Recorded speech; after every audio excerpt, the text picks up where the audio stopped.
យល់សួរអតិថិជនរបស់ក្រុម NCX Cambodia ទាំងអស់គ្នាមកដល់ហើយសូមស្វាគមន៍មកកាន់កម្មវិធីដាក់សម្គាល់នឹងការតាំងម៉ូតូ Honda Scoopy Prestige ស៊េរីថ្មី Confident សម្រាប់ Honda Scoopy ស៊េរីថ្មីរចនាតែមថ្មីប្រណិតស្អាតលើសគេ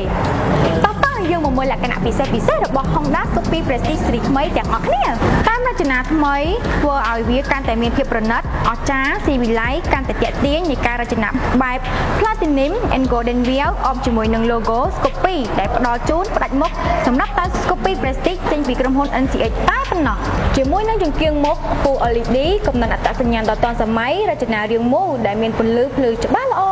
កាន់តែស៊ីវិល័យជាមួយនឹងកុងទ័រ Full Digital ទំនើបបំផុតទាន់សម័យផ្ដល់ព័ត៌មានគ្រប់មុខងារបានយ៉ាងងាយស្រួលក្នុងកំឡុងពេលបើកបរ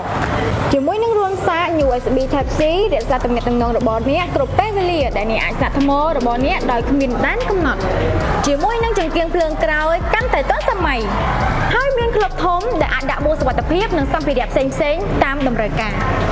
តែលេចធ្លោជាងពេលណាទាំងអស់ជាមួយនឹងម៉ាស៊ីនកម្របពណ៌ប្រាក់សម្រាប់តែ Prestige ចេញពីក្រុមហ៊ុន NCX តែប៉ុណ្ណោះបំពាក់ជាមួយនឹងបច្ចេកវិទ្យា PGMSI ផ្ដល់នូវដំណើរការម៉ាស៊ីនដ៏ល្អឥតខ្ចោះសន្សំសំចៃប្រេងបានខ្ពស់សម្រាប់ Honda Scoopy Prestige ស៊េរីថ្មីមានរហូតដល់3ពណ៌មានជាមួយនឹងពណ៌សពណ៌ខ្មៅនិងពណ៌ខៀវដើម្បីកំណត់សម្គាល់ Honda Scoopy របស់ក្រុមហ៊ុន NCX ពុកម៉ែបងប្អូនអាចមើលទៅលើចំណុចសំខាន់មានដូចជាមានផ្លាកសញ្ញា NCX នៅលើម៉ូតូមានបិទស្លាកសញ្ញាសុវត្ថិភាពដែលអនុលោមទៅតាមបទបញ្ញត្តិស្តង់ដារសុវត្ថិភាពរបស់កម្ពុជា Honda Scoopy NCX មានកម្រិតម៉ាស៊ីនពណ៌ទឹកប្រាក់និងមានការធានាជាផ្លូវការរយៈពេល2ឆ្នាំឬ 24,000 គីឡូម៉ែត្រដោយក្រុមហ៊ុន NCX ពុកម៉ែបងប្អូនអាចជិះមកទស្សនាផ្ទាល់ប៉ះពាល់ជាមួយនឹង Honda Scoopy Prestige ស៊េរីថ្មីបានដែលមាននៅហាង Honda ចិនសុងហ៊ីពីពេលនេះតទៅសូមជម្រាបលាសូមអរគុណបាយបាយ